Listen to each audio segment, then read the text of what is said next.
Ang varicose veins po kasi ay ang paglaki ng mga superficial na ugat na higit sa normal na size nito, no? Nakikita ito at nasasalat kapag nakatayo po yung pasyente. So, epekto po ito ng pagkasira ng valves. Dalawa lang po ang importanteng ugat ng katawan ng tao po, no? Ang arteries at saka ang veins. So, yung artery po, siya po yung magdadala ng nutrisyon papunta sa iba't ibang parte ng katawan. At pag nakuha na po ng mga parteng ito yung nutrisyon na yon, pagbalik po, veins naman po yung magdadala sa atin nun. Pero ang veins, meron po yan sa lahat ng parte po ng katawan, may vein po yan. Basta may artery po doon at meron pong mga nangangailangan ng nutrisyon, may vein po yun na kaakibat. So yung usual po kasi na concern natin sa ngayon po is yung mga ano po natin, veins natin sa paa na nagkakos ng varicose veins. Usually po kasi makikita po natin ang patients po natin dyan, yung mga matagal pong nakatayo. Pwede po natin niyang i-divide sa tatlo, no? Yung deep veins o yung nasa ilalim, yung superficial veins or yung nasa taas, and then yung perforator veins. Yung perforator veins, siya yung nagdidugtong no superficial tsaka deep veins. Daloy po ng dugo, dapat pataas po yan, papunta sa puso po yan, pabalik. Parang elevator, parang may levels po siya. Kapag yung dugo po nasa ilalim, nasa pa, nasa ilalim, kailangan po niyang makaakyat doon sa puso. Pero by gravity, syempre, nandun siya sa ilalim.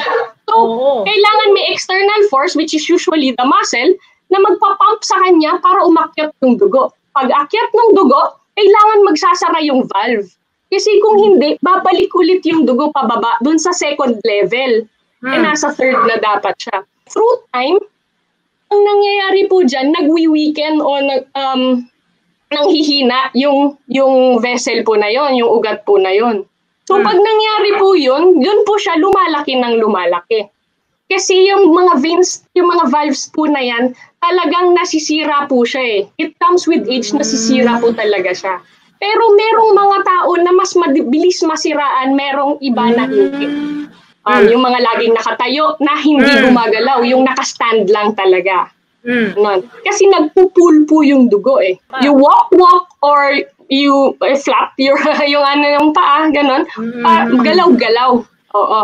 It matters kasi yung muscle yung magpapump eh. So if you don't move, pag di ka gagalaw, di rin siya gagalaw. So nandun lang. May grado po yan. So parang sinisimulate nung stacking na yun, yung katawan din ng tao. So yung grado na yun, mas mahigpit sa ilalim, paliit pataas, parang pakapareho po niya. Parang ganun po. Para matulungan din yung dugo. Namamana po ito. Kapag nasa lahi, usually mas sa babae kaysa sa lalaki din. Pwede po kasing dahil din ang babae nagbubuntis. Tapos ang babae po kasi meron din pong kabain and ang timbang po is isa din po sa mga factors po natin yan. Tataas po ang paa para ma-lessen lang po din yung pressure doon sa paa. Pwede po natin gawin yan kahit mga 10-15 minutes po na nakataas yung paa. Ma-feel nyo po yung relief din talaga. Light na yung pakiramdam sa baba. Parang mabigat pag matagal kang nakatayo.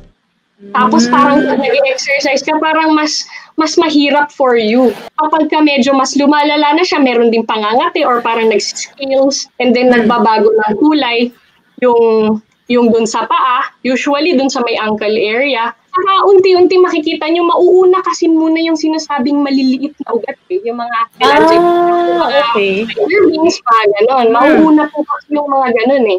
So pagka meron na po mga sintomas na gano'n, maigi po na magtanong na or magpakonsulta na. Pag magpapakonsulta po kayo sa surgeon ninyo, usually tinitignan po yan yung parehong paa ninyo. Usually mula singit hanggang paa, depende sa extent ng varicosities ninyo para makita natin kung gaano ka-extensibo, no?